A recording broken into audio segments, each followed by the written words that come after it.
आज है day second, part third है introduction to anatomy and physiology. हम लोग पढ़ रहे थे introduction of cell and tissue in human body के अंदर में। अब यहाँ पे हमने स्टार्टिंग में पढ़ा था कि एनाटमी और फिजियोलॉजी होती क्या है। तो एनाटमी क्या है, वो साइंस है जो कि डील करती है किससे, आपके ऑर्गन के शेप और साइज और स्ट्रक्चर से। मतलब तीन चीज़, ऑर्गन का क्या शेप है, क्या साइज़ है, क्या स्ट्रक्चर है, ये तीन चीज़ जो है ये आपकी एनाटमी से रिलेट करेगी। फिजियोलॉजी का मतलब होता है फंक्शन, कोई भी चीज़ जैसे हार्ट है, किडनी है, लिवर है, पेनक्रिया है, इंटेस्टाइन है, ब्रेन है, नोज़ है, ईयर है, टंग है, ये कैसा दिखता है, कहाँ लोकेटेड है, ये आपका एनाटमी का पार्ट हो गया। और ये क्या काम करता है, ये आपका फिजियोलॉजी का पार्ट हो गया था। उसके बाद आते हैं, हमने फिर यहाँ पे पढ़ा था कि भाई आपका जो बॉडी स्ट्रक्चर है, ओवरव्यू जिसे हम कहते हैं एक तरीके से, कि भाई ये जो ओवरव्यू का पार्ट है ये किस तरीके से काम करता है। तो यहाँ पे बॉडी स्ट्रक्चर में भाई आपकी बॉडी में क्या क्या पार्ट है वो हमने जाना था।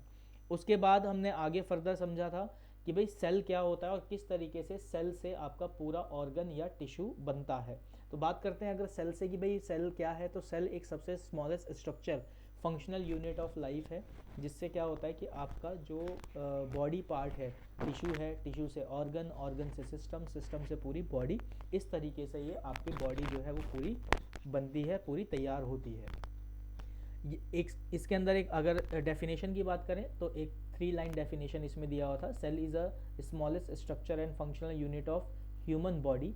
It is called the building block of life. It can not be seen naked eyes but can be seen by microscope. इसका हिंदी में मतलब ये हुआ कि जो आपका सेल है वो सबसे छोटा लिविंग स्ट्रक्चर है, सूक्ष्म लिविंग स्ट्रक्चर है ह्यूमन बॉडी का। और जैसे कि मकान बनाने में एक ईंट बिल्डिंग ब्लॉक का काम करती है, वैसे ही लाइफ को बनाने के लिए एक सिंगल सेल रिस्पॉन्सिबल रहता है। और ये सिंगल सेल जो है आपके नॉर्मल आइज से नहीं दिख सकता है। नेकेड आइज मतलब नॉर्मली आप आँख खोल के नहीं देख सकते हो, आपको इसको देखने के लिए एक इंस्ट्रूमेंट यूज़ लगता है जो कि आपका माइक्रोस्कोप कहलाता है। उसके आगे फर्दर अब हम सेल के बारे में जानेंगे कि सेल होता क्या है। तो ह्यूमन सेल की बात करेंगे क्योंकि हमें यहाँ पे ह्यूमन के बारे में ही पढ़ना है। तो ह्यूमन सेल फॉर्मेशन जो है वो यहाँ पे हम शुरू कर रहे हैं। अब आगे बढ़ते हैं, यहाँ समझेंगे अब सेल के बारे में। तो human cell is form of 3 part, namely nucleus, cytoplasm and cell membrane. अब जो ह्यूमन सेल है वो 3 मेजर पार्ट से मिलकर बना हुआ है। सबसे पहला क्या है, न्यूक्लियस, दूसरा है साइटोप्लाज्म, तीसरा है सेल मेम्ब्रेन। ओके, हम लोग पढ़ रहे थे यहाँ सेल के बारे में। अब सेल जो है जो 3 पार्ट से मिलकर बना हुआ है, सबसे पहला है न्यूक्लियस, साइटोप्लाज्म और सेल मेम्ब्रेन। इसके अलावा भी बहुत सारे पार्ट होते हैं, लेकिन मेजर पार्ट की मैं बात करूं कि भाई ह्यूमन सेल के अंदर मेजरली क्या होता है, तो ये 3 चीज़ें देखने को मिलती है। सेल के अंदर न्यूक्लियस देखने को मिलेगा, साइटोप्लाज्म देखने को मिलेगा और सेल मेम्ब्रेन देखने को मिलेगा। अब ये हमारा एक स्ट्रक्चर ऑफ सेल है, ये basic human structure of cell है, जिसके अंदर पार्ट्स और उसका थोड़ा सा शेप साइज। याद रखना ये इमेज है, एक्चुअल में सेल ऐसा नहीं दिखता है, ये सिर्फ और सिर्फ इमेज है पढ़ने के लिए कि हाँ भाई सेल के अंदर क्या क्या होता है। तो यहाँ पे आप देखोगे जो सेल को सराउंड कर रहा है इसको हम प्लाज्मा मेम्ब्रेन कहते हैं। उसके अंदर जो डॉटेड पार्ट आप देख रहे हो ये साइटोप्लाज्म होता है। इसके बाद आपका राइट हैंड साइड से हम पढ़ने जा रहे हैं तो ये गोल्जी बॉडी हो गया। उसके बाद में आपका सेंट्रल्स हो गए डॉट, और ये सिलेंड्रिकल शेप का दिख रहा होगा।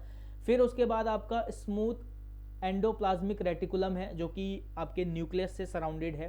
फिर रफ एंडोप्लाज्मिक रेटिकुलम है। यहाँ पे स्मूथ और रफ में आप देखोगे, रफ में आपको हल्का सा फाइबर लाइक स्ट्रक्चर दिखाई देगा उसके सरफेस पे, और स्मूथ वाले में ऐसा कोई स्ट्रक्चर एंडोप्लाज्मिक रेटिकुलम में नहीं दिखेगा। फिर आपका लाइजोसोम्स है। फिर इधर न्यूक्लियस के अंदर की बात करें तो न्यूक्लियस के अंदर 3 पार्ट होते हैं मेजर। न्यूक्लियर पोर होता है जो आपके न्यूक्लियस को कवर करके रखता है। फिर न्यूक्लियस का एक सेंटर पार्ट होता है। फिर न्यूक्लियस मेम्ब्रेन होता है जो उसको सराउंड करके रखता है। ये तीनों पार्ट न्यूक्लियस के अंडर आते हैं। न्यूक्लियस क्या है, एक तरीके से जेनेटिकल कोड होता है, इसके बारे में अभी आप समझोगे। फिर एक है माइटोकॉन्ड्रिया, अगेन यहाँ पे एक आउटर बॉडी है। अब ये सारे पार्ट मिलके क्या करते हैं, तो ये सारे पार्ट मिलके एनर्जी का ट्रांसफॉर्मेशन करते हैं, जिससे एक सेल अपने आप को जिंदा रख पाता है, लाइव रख पाता है। कोई भी पार्ट, जैसे हम खाना खाते हैं तो हम खाते हैं कोर। कोर का मतलब हो गया कि भाई हम एप्पल खाया तो एप्पल के अंदर क्या है, विटामिन है, वाटर है, शुगर है, साल्ट है। मतलब अगर आप नमक छिड़क के खा रहे हो तो सॉल्ट भी है। ठीक है, कहने का मतलब ये है कि आप कोर चीज़ें खा रहे हैं, आप मॉलिक्यूलर लेवल पे चीज़ें नहीं खाते हैं, वो आपकी बॉडी में जाके मॉलिक्यूलर लेवल पे डिवाइड होती है। वो कैसे डिवाइड होगी, तो डाइजेस्टिव सिस्टम जब आप पढ़ेंगे उसमें आपको क्लियर हो जाएगा, या अगर आपने पढ़ा होगा तो ध्यान होगा, माउथ के द्वारा पीसेज में स्मॉल किया जाता है फूड को, फिर वो स्टमक में जाता है, स्टमक में जूसेस से मिलता है, फिर वो इंटेस्टाइन में जाता है, जूस जो ब्रेक डाउन होता है वहाँ से इंटेस्टाइन एब्जॉर्ब करना शुरू करता है, तो एब्जॉर्प्शन फिर मॉलिक्यूलर लेवल पे होता है, फिर वो और आगे फर्दर ब्रेक डाउन होता है हमारे ब्लड के अंदर में जाने के बाद। तो ये सारी चीज़ें, तो ये सेल को जो चीज़ चाहिए वो मॉलिक्यूलर लेवल पे चाहिए होती है, और ये सारे जो सेल के पार्ट हैं ये हेल्प करते हैं सेल को सर्वाइव करने में, अलाइव रखने में। अब जानते हैं एक एक करके कि भाई जो न्यूक्लियस है, साइटोप्लाज्म है या सेल मेम्ब्रेन है, ये बेसिकली क्या है और क्या काम करते हैं। बात करते हैं सबसे पहले न्यूक्लियस की। तो nucleus it is a central placed and it control the function of the cell. मतलब ये सबसे सेंट्रली बिल्कुल बीच में सेल के होता है, और ये पूरे सेल के फंक्शन को कंट्रोल करता है। जैसे हमारा दिमाग पूरी बॉडी को कंट्रोल करके रखता है, वैसे ही सेल का जो न्यूक्लियस है वो पूरे सेल को कंट्रोल करके रखता है। इसके अंदर क्या होता है, it has 23 pair of chromosome out of 22 autosomes and 1 pair of sex chromosome, that is X and Y. अब ये क्या है, 23 पेयर ऑफ क्रोमोसोम से मिलकर बना होता है न्यूक्लियस। ये क्रोमोसोम्स क्या है, तो ये कोडेड फॉर्म में इंफॉर्मेशन होती है कि वो सेल क्या काम करेगा, कौन सी चीज़ का सेल है, वो सेल का फंक्शन क्या है, वो कितने लाइफ तक रहेगा, वो किस पार्ट पे फंक्शन करेगा, वो किस ऑर्गन का पार्ट है या किस सिस्टम का पार्ट है, वो सारा रहता है। उसी के साथ में वन एक सिंगल पेयर जो है, यानी 22 तो पेयर हो गए। इसको इन्फॉर्मेशन वाले, भाई आपके बॉडी में आँख, नाक, कान, बाल, स्किन कलर, ये सब क्या होगा, कैसा होगा, वो क्रोमोसोम्स के द्वारा पता लगाया जा सकता है। जो डीएनए टेस्ट होता है ये भी क्रोमोसोम्स के द्वारा पता लगाया जा सकता है कि भाई आप अपने पेरेंट्स के चाइल्ड हो या नहीं हो। ये चेक करने के लिए आपका न्यूक्लियस टेस्ट ही होता है, डीएनए टेस्ट जिसको हम बोलते हैं। फिर आ जाते हैं सेक्स क्रोमोसोम, जो कि आपका एक्स और वाई के पेयर में होता है। ये अकेला एक ऐसा क्रोमोसोम है जो डिफाइन करता है कि मेल होगा या फीमेल होगा, यानी ह्यूमन बॉडी जो है वो मेल होगी या फीमेल होगी। अब ये कैसे डिफाइन होता है, तो फीमेल के अंदर एक्स एक्स क्रोमोसोम होते हैं, मेल के अंदर एक्स वाई क्रोमोसोम होते हैं। अब अगर एक्स एक्स, भाई एक फीमेल का एक्स और एक मेल का एक्स मिलेगा तो एक्स एक्स बनाएगा, दैट मीन्स फीमेल बॉडी बनी, ठीक है। और वहीं पे अगर फीमेल का एक्स और मेल का वाई मिला तो एक्स वाई बना, तो वो मेल बॉडी बनी। इस तरीके से जो चाइल्ड बर्थ है वो प्रिडिक्ट किया जाता है कि मेल होगा या फीमेल होगा। ये एक डीप स्टडी है, आगे क्रोमोसोम्स के बारे में पढ़ोगे तो ये जो मैं अभी आपको बता रहा हूँ ये और अच्छे से क्लियर हो जाएगा कि ये जो सेक्स क्रोमोसोम है, जिसको सिंगल पेयर ऑफ क्रोमोसोम भी कहा जाता है, जो अलग से एक होता है, तो वो इसी काम आता है। अगर बात करें कि भाई टोटल नंबर ऑफ क्रोमोसोम्स कितने हैं, तो 46 नंबर ऑफ क्रोमोसोम्स होते हैं। बोला जाएगा पेयर ऑफ क्रोमोसोम्स कितने हैं, तो 23 पेयर ऑफ क्रोमोसोम्स कहा जाएगा। ऑटोसोम्स कितने होते हैं, तो 22 पेयर ऑफ ऑटोसोम्स कहा जाएगा।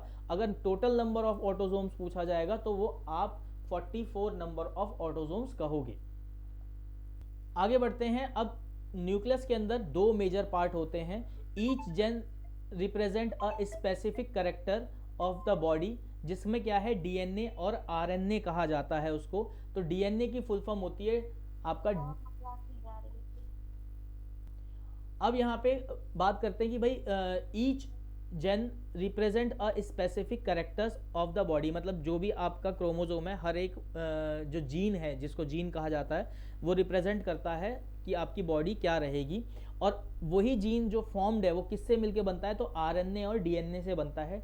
आरएनए का फुल फॉर्म हो गया राइबो न्यूक्लिक एसिड, और डीएनए का फुल फॉर्म हो गया डीऑक्सी राइबो न्यूक्लिक एसिड। ये दोनों सिंगल हेलिकल और डबल हेलिकल स्ट्रक्चर होते हैं। हेलिकल मतलब जैसे एच लिखते हो ना आप कैपिटल लेटर में एच, तो वो हेलिकल स्ट्रक्चर का होता है। हेलिकल वहीं से आया है कि एक जैसे सीढ़ी है, आप सीढ़ी समझोगे जो स्टेयर्स बांस की बनती है, तो अगर उसको मैं थोड़ा सा ट्विस्ट कर दूं तो वो एक तरीके से डीएनए का स्ट्रक्चर हो गया, ठीक है। और उसका एक साइड हटा दूं, एक साइड खाली रखूं, तो वो आरएनए का स्ट्रक्चर हो गया। इस तरीके से देखने को मिलेगा। मैं आपको इमेज में आगे फर्दर दिखा दूंगा जब ये पार्ट डीएनए आरएनए हम डिटेल में पढ़ेंगे। उसके बाद आ जाते हैं सेल मेम्ब्रेन के ऊपर। तो it is a thin covering which surrounds the cytoplasm. The cell need food.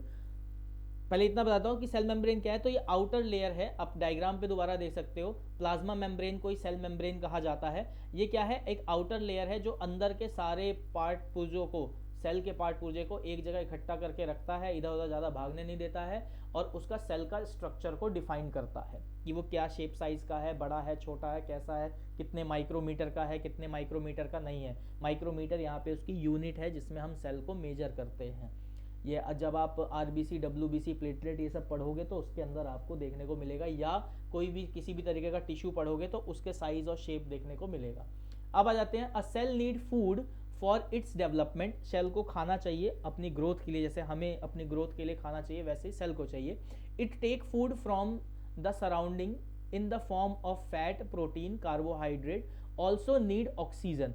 अब जैसे हमें जिंदा रहने के लिए हवा चाहिए, पानी चाहिए, खाना चाहिए, तो ये हवा, पानी, खाना जो है ये तो कोर हो गया। कोर का मतलब मिक्सचर ऑफ चीजें हो गई।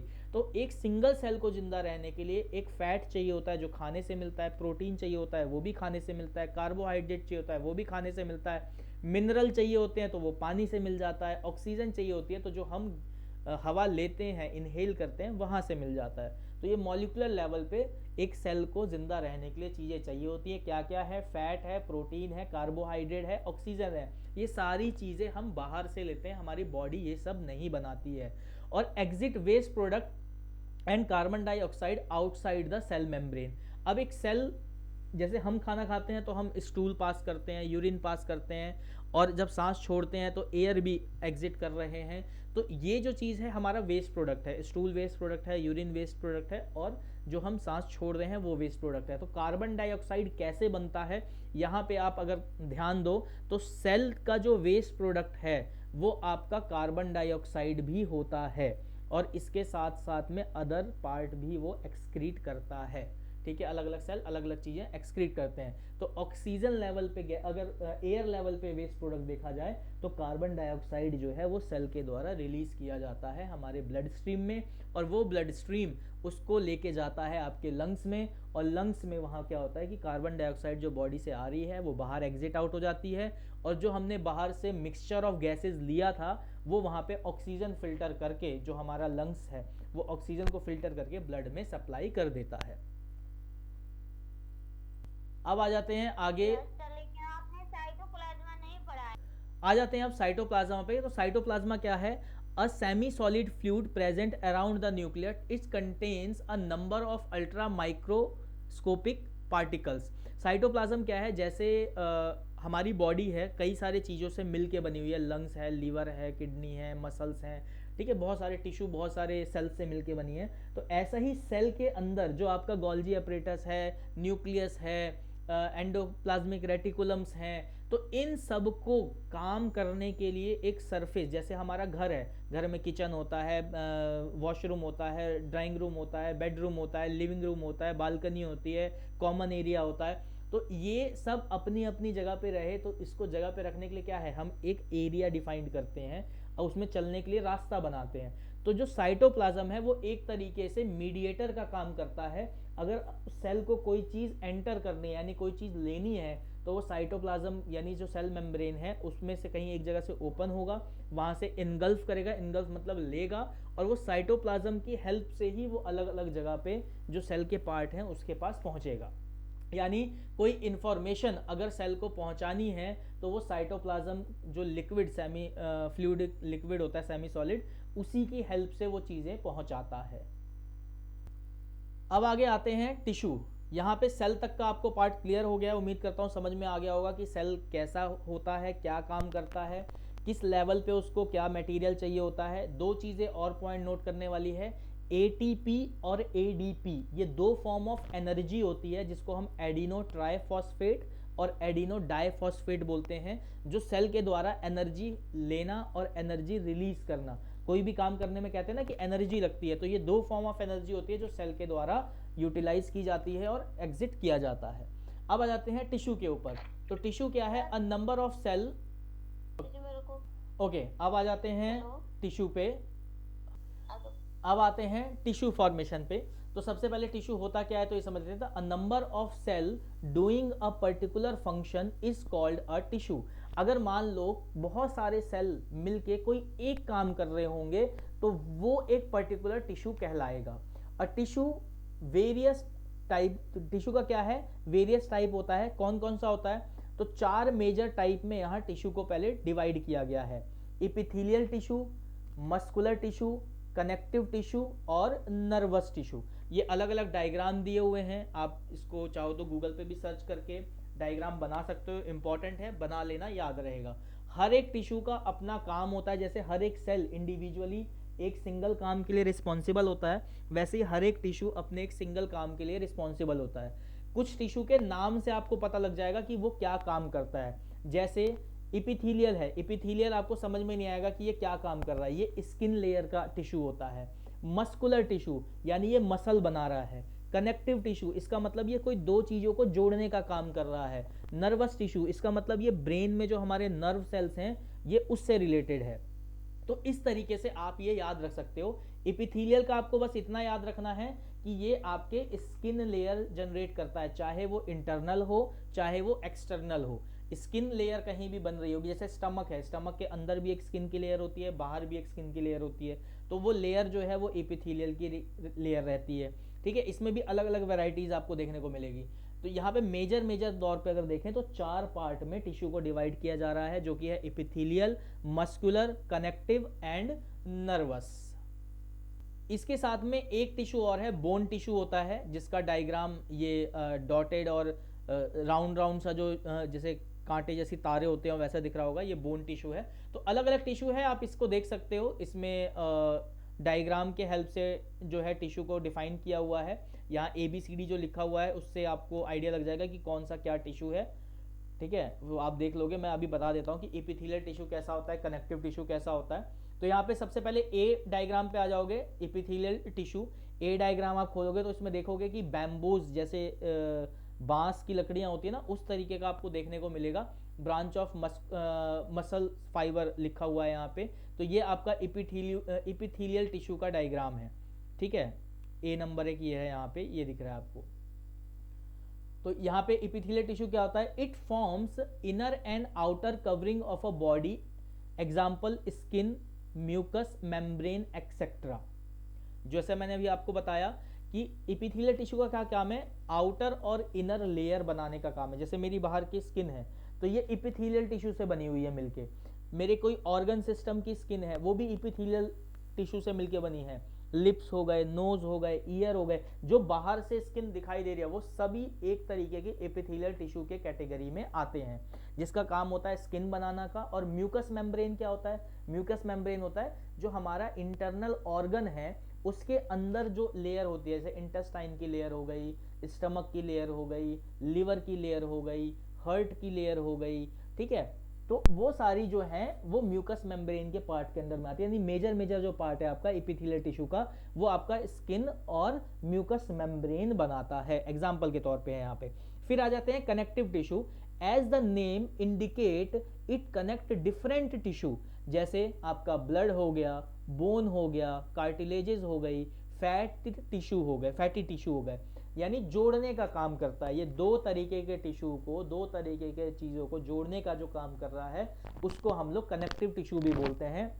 यहाँ पे एक नोट बना के आप याद रख लीजिए, ब्लड को हम फ्लूइड कनेक्टिव टिश्यू बोलते हैं। ये इंपॉर्टेंट पॉइंट मैं बोल रहा हूं, blood is a fluid connective tissue. पूछा जाएगा व्हाट इज ब्लड, तो blood is a fluid connective tissue आप बोल सकते हो। बोन जो है वो भी एक कनेक्टिव टिश्यू का काम करता है भाई, एक बोन दूसरे बोन के साथ जुड़ती है डायरेक्ट, जिसे हम सूचर्स के हेल्प से जोड़ते हैं। ठीक है, एक होता है मूवेबल ज्वाइंट, एक होता है non movable joint. Non movable मतलब जो मूव नहीं कर सकता है, तो वो भी आपका बोन जो है एक कनेक्टिव टिश्यू के पार्ट पे ही आता है। कार्टिलेजेस हो गया, जिससे दो बोन्स आपस में जुड़ती हैं, तो वो कार्टिलेजेस का भी जो पार्ट है वो कनेक्टिव टिश्यू के अंडर में आता है। Connective tissue as the name indicate, जैसा कि कनेक्टिव टिश्यू के नाम से पता लगता है, इट कनेक्ट डिफरेंट टिश्यू, यानी ये अलग अलग टिश्यू को जोड़ने का काम करता है। मान लो आपका हाथ जो है उसमें कितने सारे ज्वाइंट है, उंगलियों से लेके कंधे तक अगर मैं गिनूं तो कम से कम कुछ भी नहीं तो 3 ज्वाइंट तो आपकी, 4 ज्वाइंट उंगलियों का ही हो गया, फिर उसके बाद हथेली पे ज्वाइंट हो गया, फिर रिस्ट का ज्वाइंट हो गया, फिर एल्बो का ज्वाइंट हो गया, फिर शोल्डर ज्वाइंट हो गया। तो ये जो ज्वाइंट का काम कर रहा है ये आपका कनेक्टिव टिश्यू ही करता है। अब ये कनेक्टिव टिश्यू कहाँ कहाँ पाया जाता है, तो ब्लड के अंदर पाया जाएगा, ये आपका बोन में पाया जाएगा, कार्टिलेजेस में पाया जाएगा और फैटी टिश्यूज में पाया जाएगा। ये अलग अलग टिश्यूज में पाया जाता है। अब इसमें एक मैंने नोट करके याद रखने के लिए बोला गया था, वो नोट ये है कि अगर पूछा जाएगा व्हाट इज ब्लड, तो हम लिखेंगे blood is a fluid connective tissue. Question आता है, अगर ओरल क्वेश्चन आ जाता है, कई बार वाइवा वॉइस में पूछ दिया जाता है या वन वर्ड में पूछा जाता है what is fluid connective tissue, तो आप ब्लड पे टिक कर सकते हो क्योंकि blood is a fluid connective tissue. Okay, इतना क्लियर हो गया उम्मीद करता हूं। आगे बढ़ते हैं, अब आ जाते हैं muscular tissue. This cell are contract and thereby help in the movement of the body. Muscular tissue, muscles यहां नाम से समझ में आ रहा है, हमारी मांसपेशियां।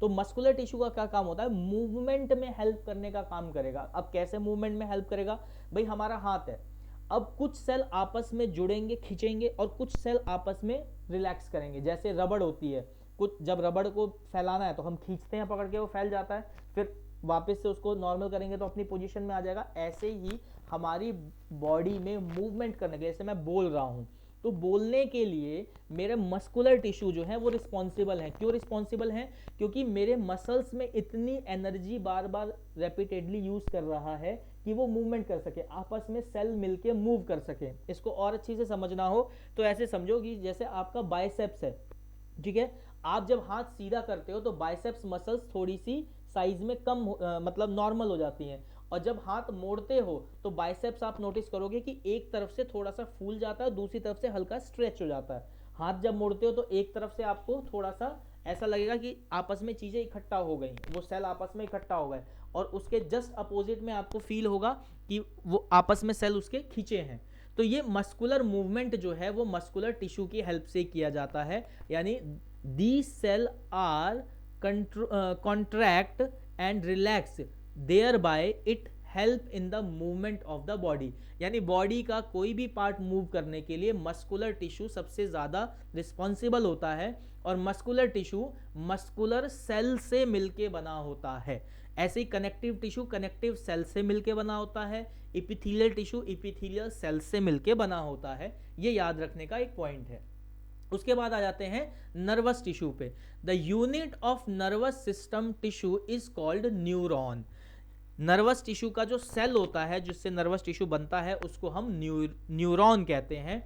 It is a special tissue, ये बहुत ही स्पेशल टिश्यू होता है। स्पेशल टिश्यू क्यों कहा जाता है, क्योंकि आपका नर्वस सिस्टम जो है वो पूरी बॉडी को कंट्रोल करता है, और वो कंट्रोल नर्वस सिस्टम जो है नर्वस टिश्यू से मिलके बना होता है। यानी न्यूरॉन जो है, यानी एक सिंगल सेल जो है नर्वस टिश्यू का, जिसको हम न्यूरॉन कहते हैं, वो रिस्पॉन्सिबल होता है आपकी बॉडी को कोऑर्डिनेट करने के लिए। जैसे एक बहुत बढ़िया बारिश का मौसम हो रहा है और बढ़िया गर्मा गर्म पकौड़ी की खुशबू आ जाए, कहीं से चाय की खुशबू आ जाए, तो मुंह में लार आ जाएगा, पेट में गुड़गुड़ होने लगेगी। तो ये नर्वस टिश्यू ने इन्फॉर्मेशन पहुंचा दी कि हाँ जी मौसम ठंडा है, चाय बन रही है, पकौड़ी तली जा रही है, तो लेके खा लो और पी लो। तो नर्वस टिश्यू को क्यों कहा गया कि ये स्पेशल टिश्यू है, उसका रीजन ये है कि ये 24/7 हमारी बॉडी में इंफॉर्मेशन एक जगह से दूसरी जगह पहुंचाता रहता है, जिससे हमारी बॉडी जो है वो काम कर पाती है। जैसे हार्ट जो है वो पंप करता है, 24 घंटे पंप करता है। जब आप पैदा होते हो तब से हार्ट पंप करना शुरू हो रहा है, और जब तक मरोगे नहीं तब तक हार्ट पंप करता रहेगा। ऐसे ही आपके इंटेस्टाइन है, वो एक रिथमिक मूवमेंट फॉलो करते हैं जिससे आपका खाना पचता है, ठीक है। ऐसे बहुत सारी मूवमेंट है जो अनकंट्रोलेबल होता है, मतलब डायरेक्टली नर्वस सिस्टम उसको कंट्रोल करके रखता है, जिससे आप अलाइव रहते हो। Which response for coordination of the message, यानी इंफॉर्मेशन को एक दूसरे से, एक जगह से दूसरी जगह पहुंचाना, ये जो है आपका नर्वस टिश्यू का काम रहता है।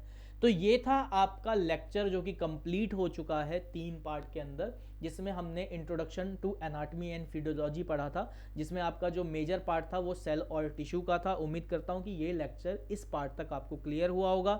इसके डायग्राम इंपॉर्टेंट हैं, अपने नोटबुक में बनाएं, याद करें, और साथ ही साथ में ब्रीफ पॉइंट भी इसके याद रखें। That's all for today. Keep learning.